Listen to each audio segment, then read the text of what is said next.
하나님께 돌아가기 어려운 이유들이라고 하는 제목으로 우리가 함께 말씀 나누도록 하겠습니다. 우리 살아가면서 여러분 이런 순간들을 자주 마주하게 됩니다. 뭐 다들 그렇게 사니까, 모두가 그렇게 살아가니까, 나만 그런 건 아니잖아, 모두가 그렇게 사니까 어쩔 수 없어, 이런 순간들을 우리는 마주하게 됩니다. 1951년에 한 심리학자가 흥미로운 실험을 했습니다. 솔로몬 애쉬라고 하는 분이 했던 동조 실험입니다. 아주 쉬운 문제를 가지고 사람들에게 실험을 한 거였어요. 어떤 문제였는지 한번 보여드릴게요. 사진 한번 볼까요? 첫 번째 사진을 보여주세요. 네, 아주 쉬운 실험입니다. 자, 첫 번째 기준이 되는 선이 있고요. 첫 번째 선의 하나와 그걸 비교할 수 있는 1번, 2번, 3번의 선이 있습니다. 자, 이 선 중에 왼쪽에 있는 선과 길이가 같아 보이는 선은 몇 번인가요? 라는 질문을 하는 실험이었어요. 몇 번이 여러분 같아 보이나요? 딱 봐도 2번이 같아 보입니다. 근데 여기서 이제 동조 실험이라고 했어요. 자, 이렇게 개인으로 와서 질문했을 때는 다 누구나 당연히 2번이 똑같지, 2번이라고 대답을 했대요. 근데 이번 두 번째 상황은 또 다른 사람들을 한 명씩 들어오게 했어요. 근데 다 같이 사람들을 모아놓은 거예요. 그리고 이쪽 실험 준비한 사람들이 이미 한 10명 정도를 포섭해가지고 같이 넣은 겁니다. 그래서 실험 대상인 사람이 11명이 돼서 같이 낀 거예요. 그럼 11명이 같이 대답을 하는 겁니다. 근데 나머지 10명은 이미 포섭이 되었어요. 그래가지고 이 사진을 보여주면서 왼쪽 선과 1, 2, 3번 중에 뭐가 같나요? 했더니 이미 포섭된 10명이 다 같이 3번이지 이래버린 거예요. 3번이요. 여기서 3번이요. 3번이요. 10명이 다 3번이라고 얘기를 해버린 거예요. 그랬더니 당연히 몇 번인가요? 2번 하려고 했는데 모두가 다 10명이 3번이라고 하니까 이러다가 이제 모두가 그렇게 말하니까 나만 이상한 사람이 될까봐 그 두려움이 진실을 꺾어버렸어요. 한번 다음 사진 넘겨주세요. 이 실험에 대한 결과입니다. 자, 첫 번째 질문, 개인별로 따로 질문했을 때는 모두 정답을 말했어요. 근데 그룹 질문에서 포섭된 사람들 사이에서 질문을 받았을 때는 무려 36%나 진실을 얘기하지 못했대요. 그죠? 100명 중에 36명은 사람들이 3번이요 이렇게 대답을 하니까 3번이요 이렇게 같이 동조되어서 정답이 아닌 말을 정답이라고 이야기했다라는 거죠. 여러분, 이게 바로 동조 실험이었어요. 사람은 상황이 또 구조가 또 분위기가 진리를 말하지 않는 상황이 되면 그것을 이야기하는 게 오히려 두려워서 진리를 말할 수 없고 제대로 된 정답도 말할 수 없고 그 세상에 흘러가고 사람들이 따라가는 대로 따라가는 삶을 사실 꽤나 많은 사람들이 살아가고 있다는 거예요. 여러분, 어쩌면 우리의 삶에 대한 고찰도 해볼 수 있는 실험인 것 같아요. 여러분 진짜 뭐 따라 살고 계세요? 여러분 진짜 인생을 사는데 이 세상에 수많은 사람들이 이거야 야 이렇게 살아야지, 야 이렇게 사는 게 인생이지, 야 넌 왜 이래, 야 너는 뭐 왜 그래, 너는 얼굴이 왜 그래, 너는 너 삶이 왜 그래, 사람들이 막 이렇게 얘기하는 대로 여러분 따라가고 살고 있을 텐데 여러분 진짜 뭘 따라서 살고 있나요? 여러분, 오늘 우리가 호세아 5장을 봤어요. 오늘 호세아 5장에서는 이스라엘 백성들이 그러니까 하나님께 돌아가고 싶지만 왜 돌아가지 못하는가에 대한 내용을 좀 담고 있습니다. 이제 5장부터는 조금 하나님의 무시무시한 이야기들이 이제 이들을 향한 직접적인 막 경고, 이들을 향한 직접적인 막 이제 경고의 메시지를 이야기합니다. 여러분, 우리가 지금까지 호세아를 통해서 하나님의 마음을 우리가 좀 봤어요. 하나님 어떤 분이시라고요? 호세아를 통해서 내가 그 호세아 같은 남편이야. 호세아를 통해서 가서 바람핀 아내 다시 찾아와. 바람 폈어도 네가 다시 데려와. 바람 폈어도 용서해. 바람 폈어도 나는 그대로 기다릴 거야. 바람 폈어도 난 끝까지 너를 받아줄 거야. 하나님은 맞아요, 그런 분이세요. 하나님은 정말로 그렇게 사랑하시고 그렇게 회복하기 원하시고 그렇게 끝까지 우리를 받아주길 원하시는 분이세요. 근데 왜 이스라엘 백성은 이걸 모르고 이걸 왜 알지도 못하고 그리고 왜 돌아가지 못했냐 이거죠.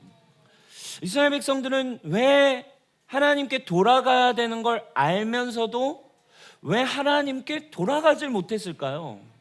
이렇게 하나님이 호세아를 통해서 또 수많은 선지자들을 통해서 아니야 그렇게 가면 안 돼, 그렇게 가면 안 돼, 내가 널 끝까지 사랑해, 내가 널 끝까지 기다릴게 라고 끊임없이 얘기하시는데 왜 도대체 이 하나님의 백성들은 알면서 왜 돌아가질 못하냐 이거죠. 왜 돌아가지 못했는가? 왜 이들의 삶과 이들의 나라와 이들의 모든 영역 속에 하나님께 돌아가지 못하게 됐던 구조적인 상황적인 이야기들을 오늘 5장을 통해 우리가 좀 보려고 합니다. 왜 이스라엘 백성 알면서 돌아가지 못했나요? 첫 번째 이유입니다. 지도자들의 타락 때문에 그랬다라고 하나님은 이들을 책망하십니다. 이게 뭘 의미해 줄까요?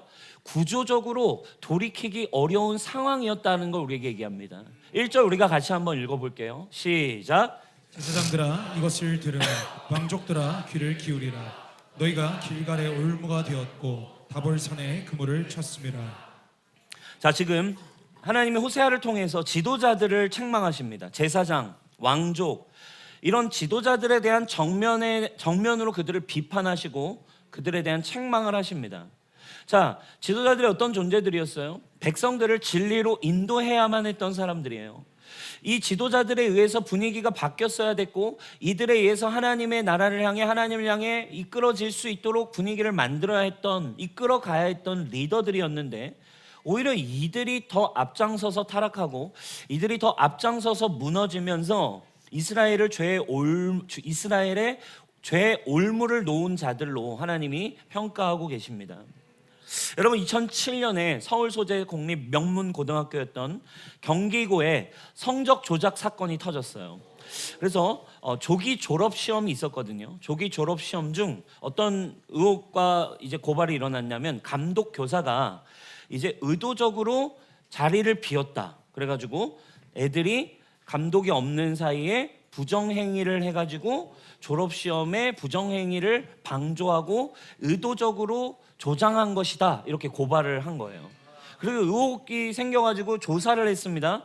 조사했더니 알고 봤더니 이제 교사 몇몇 이제 있는 학교에 이제 그 위에 있는 분들이 교사 몇몇 분들이 이제 금품을 수수하고 그리고 돈을 받아서 촌지라고 하죠. 돈을 받은 뒤에 몇몇의 이 졸업생들의 조기 졸업 시험을 조작하는 사건이 일어난 거예요. 그래서 그게 확인이 되었고 이제 수사받게 되고 그리고 처벌을 받게 된 뉴스가 2007년에 있었습니다. 또 연관해서 제가 기사가 뜬 걸 또 하나 봤더니 2015년에 하나고라고 하는 고등학교에서 김승환이라고 하는 교사분이 입시 비리를 제보를 한 거예요. 이거 더 이상 우리 하나고 지금 문제가 많습니다 하면서 입시 비리에 대해서 고발을 이제 제보를 합니다. 근데 뉴스에서 나왔던 게 그 고발했던 이게 잘못됐습니다라고 고발했던 이 김승환 교사가 어떤 대우를 받았는가? 학교 내부에서 윗사람들에 의해서 평가 불이익을 받기 시작했고 그리고 이제 외면당하게 되고 그런 불이익을 당하게 됐다라는 거예요. 여러분 지금 제가 이야기하는 이 사례들은 뭘 제가 얘기하고 싶은 거냐? 이제 공동체가 타락했을 때 또 공동체가 분위기가 구조적으로 내가 무언가를 외칠 수 없는 상황으로 타락하고 분위기가 바뀌어졌을 때 혼자서 옳은 말을 하고 혼자서 정의를 외치고 혼자서 진리를 따라가는 것이 얼마나 쉽지 않고 고통스러운가. 우리 인트로에 동조 실험 이야기도 했어요. 이건 꼭 윗사람이 아니고 분위기가 많은 사람들이 대부분의 사람들이 진리가 아닌 것들을 따라서 가면서 타락하고 가고 있을 때 구조적으로 나만 그렇게 살아야만 하는 상황일 때 여러분 세상에 나갔을 때 얼마나 그런 환경을 우리가 많이 처하게 됩니까? 우리가 때로는 불신자 가정에서 신앙생활 혼자 하시는 우리 지체들의 이야기를 들었을 때 혼자서 신앙생활을 해야 되는데 우리 가족들은 아무도 우리 부모님 우리 공동체 쉽게 얘기하면 윗사람인 부모님으로부터 너 믿지 마, 너 교회 다니지 마 라는 압박을 받을 때 또 여러 가지 상황적으로 직장에서 우리의 삶의 관계 자리에서 아무도 예수님을 믿지 않으려고 할 때 그리고 아무도 예수님을 추구하려고 하지 않을 때, 아무도 그런 삶을 살려고 하지 않을 때 나 혼자 그것을 살아간다는 건 너무 어려웠어요. 어려운 일이라 이거예요. 이스라엘도 사실은 비록 비슷했어요. 이스라엘 지도자들의 책망에 대해서 우리가 이야기할 수 있지만 오늘 좀 다른 관점을 갖고 싶어요. 결국 이들이 돌아갈 수 없었던 이유는 위에서부터 아래까지 모든 사람들이 구조적으로 대부분의 사람들이 하나님을 올바로 믿지 않는 분위기 때문에, 하나님을 올바로 믿지 않는 구조 때문에 하나님께 돌아갈 수가 없었다라고 하는 거예요. 호세아 5장의 이스라엘도 마찬가지였습니다. 모두가 진실을 외면했어요. 여러분, 우리의 삶에 그런 상황이 있지만 내 주변에 있는 사람들과 구조에 의해 하나님께 돌아설 수 없지만 하나님은 그런 구조 안에서도 우리에게 원하시는 것이 무엇이겠습니까? 너가 내 말씀을 듣고 나를 바라보고 나를 향해서 돌아와라 라고 말씀하시는 줄 믿으시기 바랍니다. 여러분, 진리를 추구하며 진리를 말하는 자는 언제나 소수가 됩니다. 하지만 기억하십시오. 하나님은 그 한 사람의 외침을 기억하십니다. 이것이 언제나 하나님의 일하시는 방식이었어요. 언제나 부족하고 언제나 외치는 사람이 없고 구조적으로 나 혼자만 할 수 없는 상황이지만 하나님은 한 사람에게 말씀을 주셨고 하나님은 한 사람에게 믿음을 주셨고 그 한 사람을 통해서 하나님은 하나님의 일들을 하시더라 이거예요. 여러분, 다니엘, 성경에 나온 다니엘 동일한 상황이었습니다. 어쩌면 이 이스라엘과 더 어려운 상황에 다니엘은 처하게 됩니다. 지금 나라가 그대로 빼앗긴 것도 아닌데 다니엘은 나라가 빼앗긴 포로로 끌려갑니다. 이건 구조적으로 위에서부터 모든 사람이 사실 하나님을 믿지도 않는 상황에 다니엘은 처하지 않았습니까? 근데 다니엘은 그 구조 속에서도 뭐 했습니까? 그가 하나님의 사람이었던 이유는 어떠한 구조, 사람들이 믿든 안 믿든과 관계없이 나는 나의 하나님을 믿고 섬길 것이다. 그래서 그가 하나님의 축복을 받고 하나님의 영향을 막 끼칩니다. 그걸 본 사람들이 이제 구조적으로 다니엘을 압박을 해요. 그래서 다니엘 6장에 어떤 일이 일어납니까? 다니엘 한 사람을 잡아보려고 이 수많은 사람들이, 간신들이 왕에게 이야기해서 다니엘을 잡는 특별법을 제정하잖아요. 왕에게 기도하는 그 시간에 다른 신에게 기도하는 사람은 다 잡아다가 사자굴에 쳐넣자라는 특별법을 제정하고 왕이 조서에 찍힌 조서에 도장을 딱 찍잖아요. 승인이 됩니다. 바로 다음날, 특별법이 시작되는 그 다음날, 아니나 다를까 다니엘 기도 안 하겠지. 야, 구조적으로 너 하나님 믿으면 안 돼. 구조적으로, 상황적으로 네가 아무리 믿음이 있다 해도 너 진리를 이야기하지 마. 너 그게 믿음이 뭐가 그렇게 대단해 라고 하지만 다음날 다니엘이 어떻게 합니까? 성경에 보면 이렇게 나와 있습니다. 조서에 도장이 찍힌 걸 알면서도 다니엘은 전에 하던 대로 예루살렘을 향하여 창문을 열고 기도를 시작했습니다. 그 결과는 어떻게 됐나요, 여러분? 자기 혼자 그렇게 믿다가 결과는 사자굴에 갔습니다. 결과는 사자굴이었어요. 실패처럼 보였습니다. 혼자 믿다가 혼자 소위 나대다가 혼자 그렇게 유난 떨어. 뭐 그렇게까지 너 혼자서 그렇게 해. 좀 적당히 해. 뭐 그렇게까지 하냐. 힘들잖아. 그렇게 하다가 왜 사자굴 갔거든요. 그런데 사랑하는 여러분, 말씀 앞에 우리가 설 때 하나님 얘기하십니다. 사자굴에서부터 하나님의 역사가 시작됐습니다. 할렐루야. 사자굴에서 하나님이 다니엘과 함께 하시기 시작했고 사자굴에서 어떠한 일도 일어나지 않는 일들이 일어납니다. 그리고 그 다니엘 한 사람을 통해 왕이 이제 인정을 합니다. 이 다니엘이 믿는 하나님이 진짜 하나님이구나. 여러분, 역사 속에서도, 교회사 속에서도 그런 상황들은 언제나 많았죠. 뭐 한 가지만 이야기해 볼까요? 마틴 루터 여러분 너무 잘 아시죠? 카톨릭이 너무 이제 점점 성경과 본질과 멀어지는 상황, 이제 중세 암흑기로 들어가는 시간, 면죄부를 팔기 시작했습니다. 베드로 성당의 재정을 충당하기 위해서 면죄부라고 하는 이 카드를 팔면서, 자, 이 면죄부를 사기 위해 당신이 헌금하셔서 땡그랑 그 동전함에, 그 헌금함에 소리가 남과 동시에 당신의 영혼은 천국으로 옮겨집니다. 당신의 죄가 사하여집니다. 자, 돈을 더 많이 벌기 위해 당신의 죽은 삼촌, 당신의 죽은 할머니도 혹시 걱정되십니까? 그러면 당신의 가족을 위해서도 이 면죄부를 사십시오. 당신 가족의 이름을 써가지고 줄 테니까 헌금하세요. 띵그랑 소리가 남과 동시에 당신이 샀던 그 할머니, 돌아가신 삼촌의 영혼도 천국으로 옮겨집니다. 마틴 루터가 이 상황을 지켜보면서 이건 아니지 않나? 이건 너무 말도 안 되는 것 같아. 성경과 너무 멀어져 있는 거 아닌가? 이거는 본질이 아닌데 라는 걸 깨닫기 시작했습니다. 근데 혼자서 뭘 하겠습니까? 일개 신부가 교황에서부터 시작해서 그걸 하고 있는데, 위에서부터 모든 지도자들이 그렇게 가고 있는데 나 혼자 뭘 할 수 있겠습니까? 라는 상황이었겠죠. 그리고 대다수는 그렇게 가고 있었어요. 그런데 마틴 루터에게 하나님이 말씀을 통해 성령께서 말씀을 주셨고, 이대로는 될 수 없다. 성경을 보면 볼수록 이것은 성경과 틀렸고 믿음과 틀렸고 하나님 주신 은혜와 거리가 멀다. 그래가지고 95개조 반박문을 써가지고 비텐베르크 성당 앞에다 쾅쾅쾅 박아가지고 종교 개혁이 시작되었습니다. 어떤 일이 일어났을까요? 바로 뭔가가 일어났을까? 아닙니다. 이제 쫓기게 됩니다. 도망자가 됩니다. 교황에 의해, 사람들에 의해 마틴 루터를 죽이려고 사람들이 다 따라오고 난리가 났습니다. 그런데 어떤 일이 일어났나요? 그 루터 한 사람의 외침으로 인해 전 유럽을 뒤흔든, 여러분, 종교 개혁이 시작된 줄 믿으시기 바랍니다. 이 한 사람의 외침 때문에 지금 우리가 보는 성경 66권이 수많은 사람들의 눈 속에, 수많은 사람들의 우리의 손에 오게 된 줄 믿으시기 바랍니다. 개신교인 우리 뉴송교회도 어떻게 이 예배를 우리가 오늘 드릴 수 있게 됐나요? 그 구조적으로 아무도 할 수 없던 그 상황에 하나님의 음성을 받은 한 사람이 포기하지 않고 믿음을 지키며 주님 앞에 돌아갈 때, 사랑하는 여러분, 오늘 우리가 이 자리에서 프로테스탄트 개신교로서 말씀 가지고 오늘 호세아서를 읽고 같이 나누고 설교를 들으며 하나님을 알 수 있는 은혜를 받게 됐습니다. 사랑하는 여러분, 나라의 상황이, 또 여러분들의 처한 공동체의 상황이, 여러분들의 가족이, 또 여러분들의 셀이, 어떤 상황이 구조적으로 어려워지면 주님께 돌아가기가 참 쉽지가 않습니다. 내 주변의 사람들이 아무도 그렇게 살려고 하지 않는다면 구조적으로 내가 주님께 돌아가는 건 쉽지 않아요.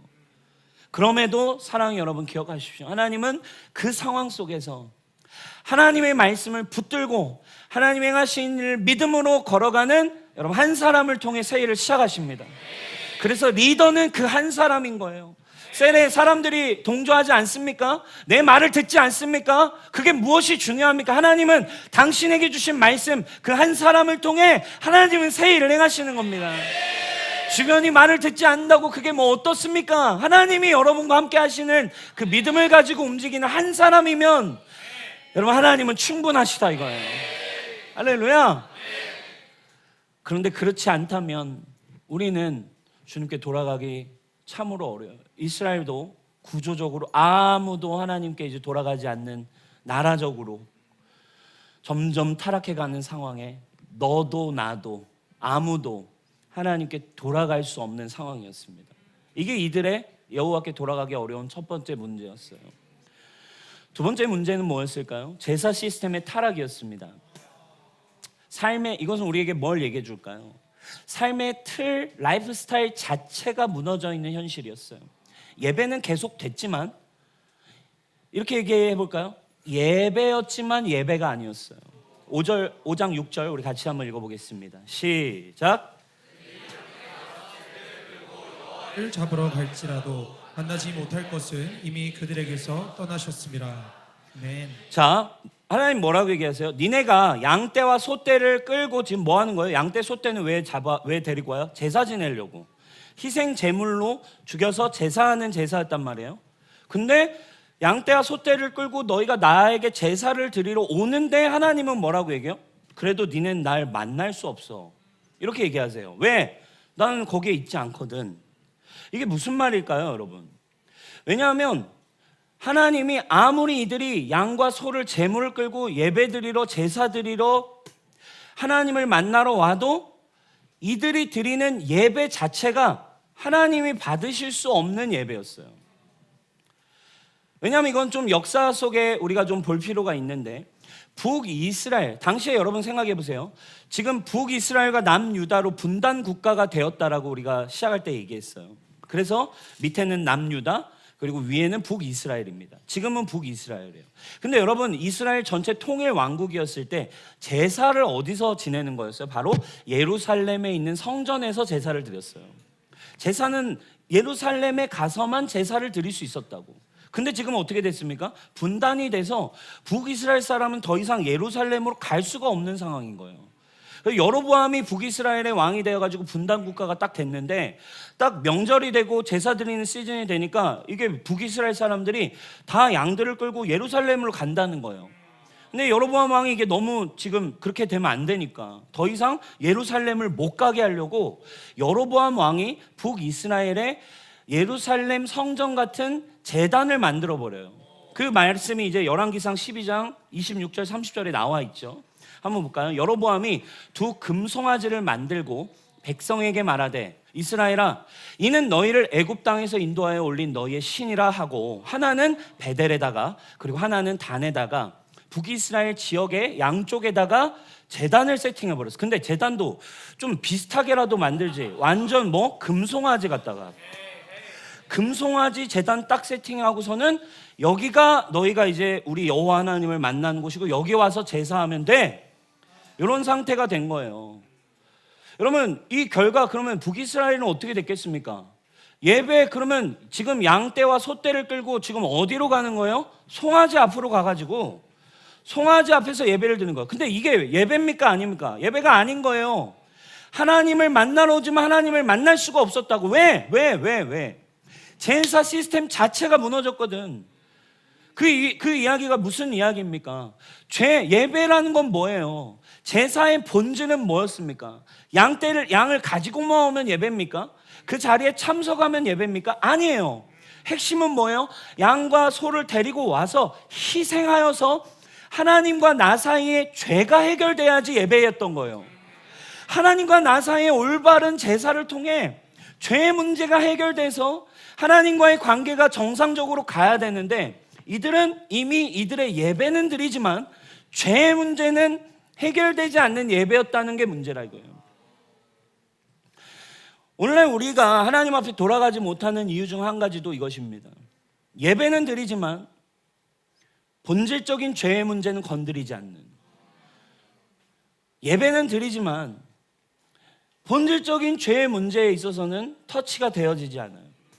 지금 이때 열왕기상 여로보암 시대로부터 호세아 시대는 200년이 지났어요. 180에서 200여 년이 지난 시즌인데 지금도 이들은 제사를 어디서 지냈겠어요? 호세아에 동일한 표현이 나옵니다. 호세아 10장 5절 6절입니다. 벳아웬의 송아지 우상 때문에 사마리아 주민이 두려워하며 그것도 아수르로 옮겨질 것이요. 벳아웬은 베델에 대한 비꼬는 표현입니다. 베델에 아직도 남아있는 그 송아지 우상이라는 표현을 써요. 그러니까 이 북이스라엘은 아직도 예배 제사는 드렸지만 뭐는 해결되지 않는? 죄는 해결되지 않는, 하나님을 만날 수도, 하나님 앞에 전심으로 나아갈 수도. 그래서 계속 우리 뒤에 6장에서도 나오겠지만 나는 이 제사를 원하지 않고 인애를 원해. 야, 오케이, 예루살렘까지 가지 않아도 괜찮아. 근데 일단 와서 나를 향한 전심과 사랑으로라도 네가 나왔으면 좋겠어. 근데 아무것도 그들에게는 해결되지 않는 상황이었습니다. 제도와 뿌리와 틀이 하나님과 어긋나 있던 상태. 여러분, 오늘날 우리의 삶도 그래요. 예배는 드릴 수 있습니다. 그런데 오랫동안 세상 방식과 세상에서 나의 인간적인 또는 옛사람의 어떤 라이프 스타일이 익숙해져서 삶이 무너져 있는 경우가 많이 있습니다. 내 라이프 스타일, 내 옛 자아, 내 습관, 내 말투, 내 관계, 내 소비 습관, 이 모든 게 하나님 없이 굳어진 상태에서 진짜 여러분 회복으로 돌아가는 일이 쉬울까요? 쉽지 않습니다. 아무리 예배를 드리고 아무리 주님 앞에 나온다 할지라도 삶은 변하지 않을 수 있다 이거예요.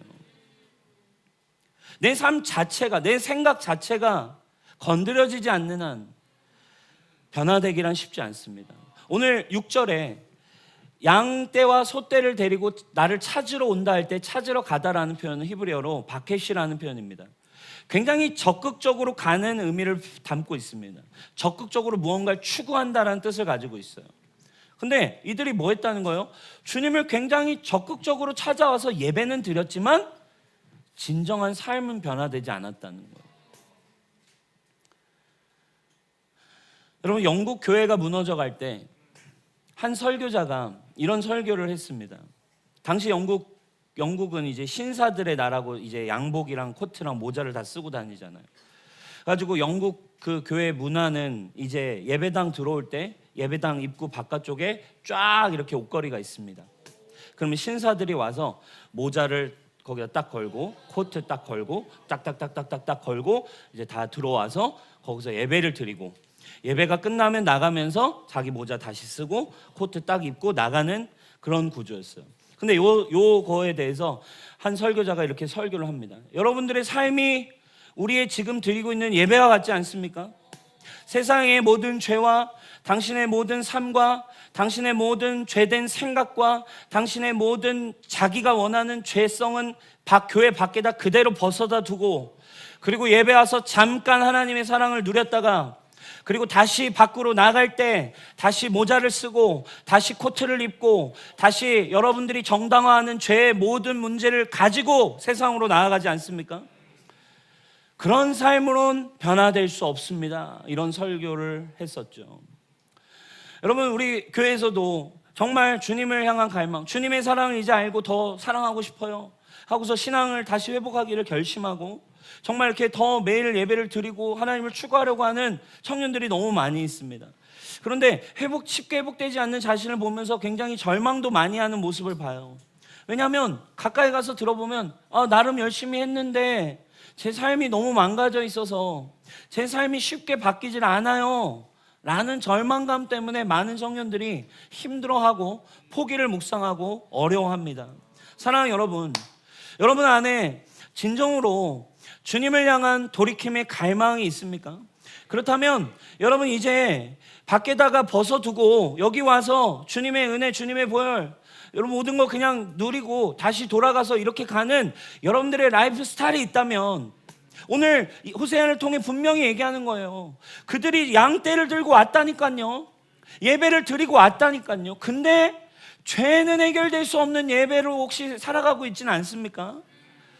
여러분, 신앙생활을 하고는 있지만 사역도 하려고 하고는 있지만 오랜 시간 예배는 드리고 있지만 진짜 본질적으로 내 본질의 문제에 대해서 하나님 앞에서 해결되지 않는 신앙을 하고 있다면 여러분, 여호와께 돌아가기 어려운 거예요. 그러니까 이 이스라엘의 상황도 왜 하나님께 돌아갈 수 없었는가? 이들의 본질이 변화될 수 없는 상황 때문에. 그런데 사랑하는 여러분, 예수님이, 하나님이 우리에게 주신 사랑, 주님은 이미 우리가 더 이상 어려운 제사, 어려운 방법이 아니라 더 쉽고 더 분명하게 우리가 죄의 문제를 해결할 수 있도록 예수님을 이 땅에 보내주셨습니다. 그리고 정말로 죄의 문제를 해결하고 그리스도 안에서 온전한 새로운 정체성으로 새로운 삶을 살 수 있도록 하나님이 우리에게 모든 길을 열어주셨어요. 근데 모든 걸 열어주셨는데, 모든 걸 정말 주셨는데, 크레이지 러브 여러분 너무 많이 들었는데 정말로 하나님은 어떤 죄라도 용서해줘 라는 거 머리로는 알지만 진짜 어떤 죄라도 계속 선택하고 있다면, 어떤 죄라도 어떤 상황이라도 네가 어떤 배신을 맨날 때리더라도 하나님 너 사랑해, 맞아. 근데 그거를 알고 여러분들이 어떤 죄라도 의도적으로 선택하고 있다면 어차피 용서해 주시겠지, 그런 구조와 그런 상황이라면 사랑하는 여러분, 돌아갈 수가 없다라고 오늘 성경이 우리에게 얘기하고 있어요. 사랑하는 여러분, 여러분들의 삶의 자리에서 오늘 성령님이 조명해 주시는 부분이 있다면, 주님, 제가 그 부분을 주님 앞에 이제 가지고 나오기를 원합니다. 여러분들의 문제 두고 오지 마시고 주님이 정말 그걸 함께 고민하기를 원하십니다. 할렐루야. 예수님은 그걸 해결하실 수 있는 능력이 있으신 분이십니다. 아멘. 그걸 가지고 주님 앞에 나오기 시작할 때 여러분 여호와께 돌아갈 수 있어요. 여호와께서 그것을 싸매시고, 우리 뒤에 6장에 나올 거예요. 내가 싸매고 치료하고 너희를 회복할 것이다. 여호와께 돌아갈 수 있는 회개의 은혜가 여러분들에게 있기를 축원합니다. 마지막입니다. 이들이 여호와께 돌아갈 수 없었던 이유, 인간적인 해결책은 참된 회복을 주지 못한다는 것이었어요.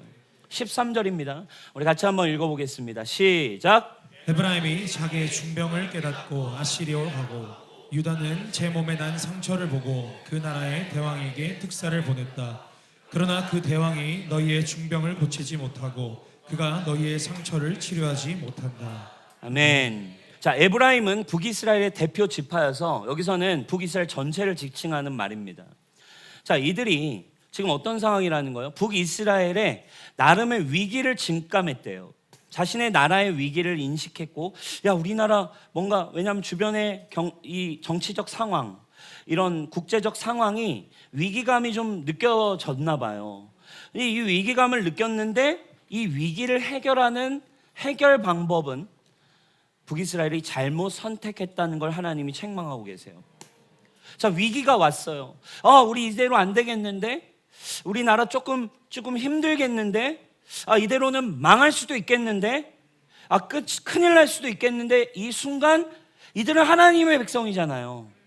이들 하나님의 백성이면 위기의 순간 선택해야 되는 건, 야, 우리의 왕이시고 우리의 진짜 하나님이신 하나님께로 우리 좀 돌아가자. 적어도 사사기 때처럼이라도 하나님께 부르짖든지 하나님을 요청하든지 하나님께 돌아갔어야 했는데, 이들은 누구를 선택합니까? 하나님이 아니라 강대국 아수르를 선택합니다. 아수르가 최강대국이었어요. 가장 센 나라였어요. 가장 있어 보이고 가장 힘 있고 가장 돈이 많고 가장 강력한 나라 아수르에게 찾아가서 싸바싸바를 합니다. 그들이 우리나라를 도와줄 수 있을 것 같고 다른 위협이 되는 나라들로부터 우리를 지켜줄 수 있을 것 같았어요. 근데 여러분, 결과적으로 어떻게 됩니까? 아마 하나님이 하신 일이겠죠. 그들이 위기 속에서 강해 보이는 아수르를 선택하자 하나님은 북이스라엘에게 어떤 결말을 주십니까? 네가 선택했던, 네가 찾아갔던 아수르에 의해 너를 망하게 할 거야. 결과적으로 강해 보이는 아수르에게 도움을 구했지만 이스라엘은 아수르에게 멸망을 당하게 됐습니다. BC 722년 역사 속에서, 그리고 이제 호세아 뒤로 가면 또 나옵니다. 이스라엘은 누구에게 멸망했는지 아세요? 아수르라는 제국에 의해 멸망했어요. 여러분, 이게 굉장히 영적인 메시지인 것 같아요. 자신의 상처, 자신의 위기, 자신의 여러 가지 어려운 상황을 봤습니다. 근데 그 상처와 위기에 대한 치료법은 잘못된 선택이었어요. 사랑하는 여러분, 여러분 삶에 지금 위기의식이 있습니까? 여러분 삶에, 또 여러분들의 직업에, 또 여러분 사업에, 여러분들의 삶에, 여러분 진로에, 또는 여러분 마음에 어떤 위기감이 있습니까? 나 지금 힘들어. 나 지금 이대로는 안 될 것 같아. 우리 사업 이대로는 좀 어려운 것 같아. 지금 내 마음이 너무 우울해졌어. 나 이러다가 진짜 큰일 날 것 같아. 여러분, 위기감이 왔습니까? 그 위기감에 여러분들이 선택하고 있는 것은 무엇입니까? 사업의 위기가 찾아왔습니까? 하나님의 백성입니까? 여러분들의 위기를 해결할 수 있는 것은 예배인 줄 믿으시기 바랍니다. 여러분들의 위기를 회복할 수 있는 것은 하나님께 돌아가는 일이죠. 하나님을 만나고 하나님께 부르짖고 하나님으로부터 돌파를 하는 일 아니겠습니까? 위기가 왔을 때 여러분은 아수르를 선택하는 일들, 이 위기가 왔을 때 이 외로움의 위기, 이 어려움의 위기, 이 힘든 상황의 위기를 여러분, 사람이 이것을 해결해 줄 거라고 선택합니까? 또는 뭐 남자친구, 애인이 다 내 모든 걸 해결해 줄 거라 생각합니까? 영향력 있는 사람을 만나면 그 사람이 내 거를 다 해결해 줄 거라고 생각하고 찾아갑니까? 여러분, 우리는 그런 선택 때문에 오늘 성경이 우리에게 주는 메시지가 있어요. 아수르를 의지했더니 아수르 때문에 힘들어졌어요. 아수르를 의지했더니 아수르 때문에 내 인생이 더 어려워져요. 오늘날 너무 많은 사람들은 봅니다. 나 힘들어. 술이 나를 해결해 줄 것 같아. 중독됩니다. 중독돼서 결국 어떻게 됩니까? 그 술에 의지하다가 술이 나를 파멸에 이끕니다. 그 사람만 있으면 다 될 것 같아서 사람을 의지하고, 그 오빠를 의지하고, 그 연인을 의지하고, 그 상대방만 있으면 될 거라고 의지했지만 그 상대방이 나에게 씻을 수 없는 상처를 줄 때 그 사람에 의해서 우리는 철저하게 어려워집니다. 사랑하는 여러분, 하나님께 사람들이 돌아가지 못하는 이유는 위기일 때 돈이 나를 해결해 줄 거다, 이 잠깐의 쾌락이 나를 해결해 줄 거다. 지금 잠깐 나를 달래주는 이것이 나를 해결해 줄 거다라고 잘못 생각하기 때문에 하나님께 돌아오지를 못한대요. 하나님의 백성으로 오늘 이 예배에 나온 여러분들의 위기를 해결할 수 있는 것은 하나님의 말씀입니다. 여러분들의 위기에 여러분들이 가야 할 곳은 예배의 자리입니다. 하나님을 전심으로 찾는 자리가 여러분들의 문제를 해결할 수 있는 일입니다. 사랑하는 여러분, 문제를 믿음으로 정년 돌파하십시오. 예배를 회복해 가십시오. 기도의 재단을 쌓아 보십시오. 여러분들의 삶 하나님이 감싸시고 회복하시고 돌파하게 하실 것입니다. 결론입니다. 여러분, 하나님은 이런 상황 속에서 결국 아수르를 의지했던 아수르에 의해 이스라엘은 결국 매를 맞게 됩니다. 의지했던 아수르에 의해서 고통과 파멸과 빼앗김과 어려움을 당하게 돼요. 그럼 하나님이 그걸 왜 방치하셨을까요? 왜 그거를 그렇게 하셨을까요? 오늘 말씀에 나와 있습니다.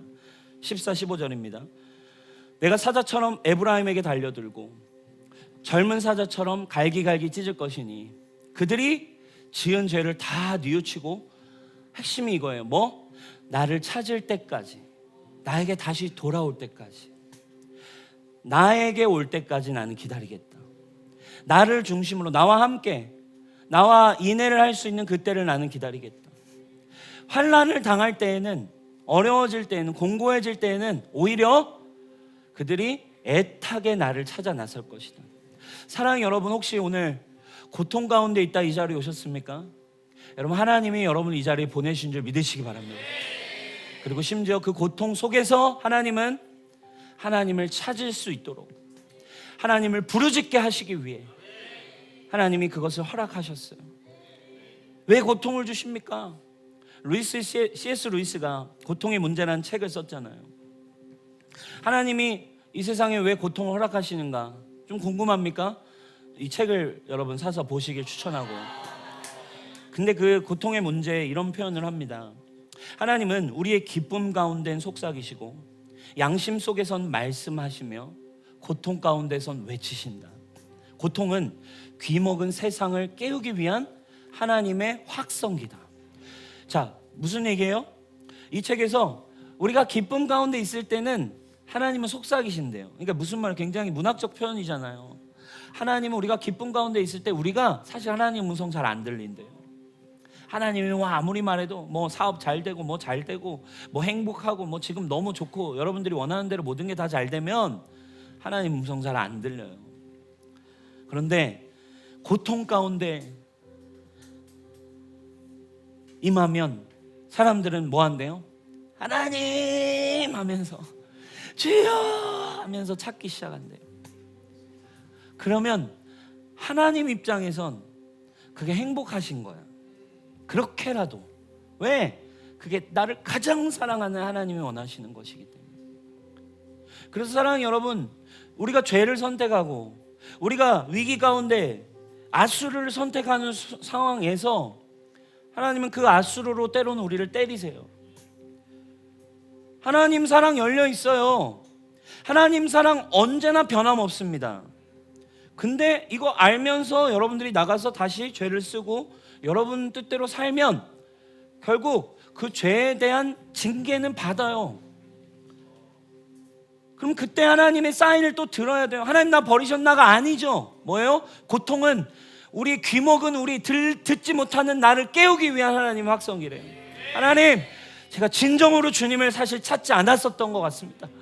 하나님, 이 시간을 통해 제가 다시 회복하고 주님을 찾기를 원합니다. 사랑하는 여러분, 포기하지 마십시오.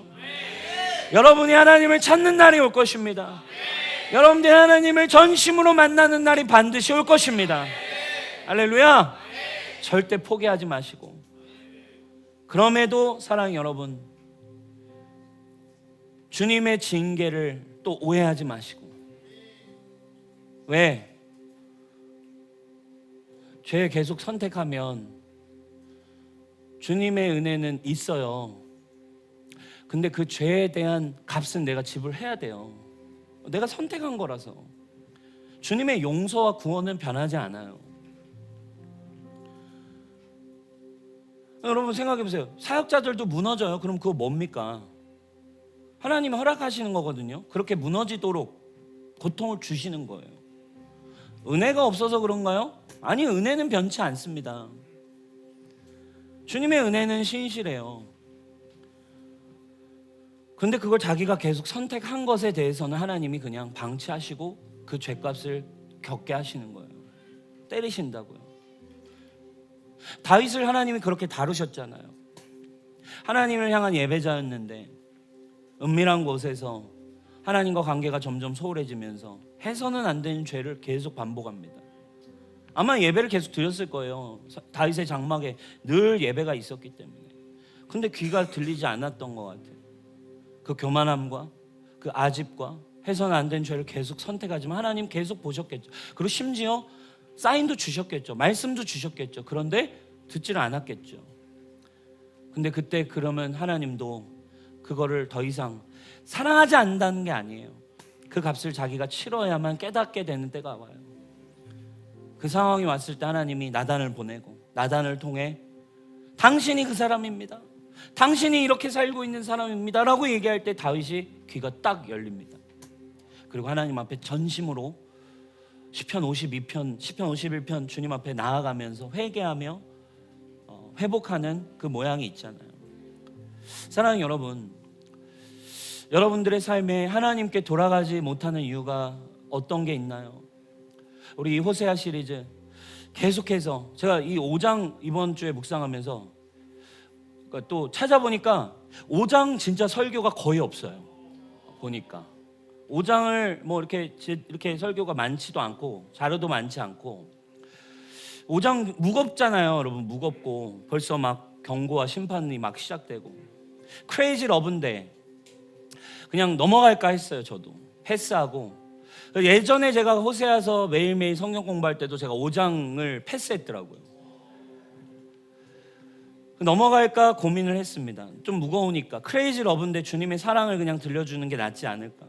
근데 제가 기도할 때 그 말씀 계속 이렇게 오디오로 저는 이렇게 듣거든요. 한 장 그 묵상 설교해야 되는 장을. 근데 계속 듣는데 하나님이 제 마음 가운데 비나 이것도 크레이지 러브야. 그들이 돌아오지 못하는 것도 알려줘야 이것도 나의 사랑이야. 이들이 이런 문제들 때문에 내가 이렇게 크레이지 러브로 값없는 사랑으로 내가 그들을 사랑하는데 그들이 이런 상황들 때문에 돌아오지 못해서 내 사랑이 너무 값싼 사랑이 되게 하지만 사랑하는 여러분, 하나님이 우리를 사랑하십니다. 그러나 사랑하는 여러분, 하나님의 길과 하나님이 우리를 사랑하는 길은 열려있지만 여러분들의 선택과 여러분들의 삶에서 하나님만을 사랑할 수 없는, 하나님께만 돌아올 수 없는 상황이 있다면 여러분, 오늘 이스라엘처럼 오늘 말씀에 나온 것처럼 여호와께 돌아가는 길이 막히게 돼 있습니다. 예배는 드리지만 해결되지는 않는 예배를 드릴 것입니다. 나는 구조적으로, 상황적으로, 우리 가정은, 우리 직장은, 우리의 삶은 아무도 그렇게 할 수가 없어서 저는 주님께 추구할 수가 없어요. 그렇다면 여러분 결국 하나님께 돌아올 수 없을 것입니다.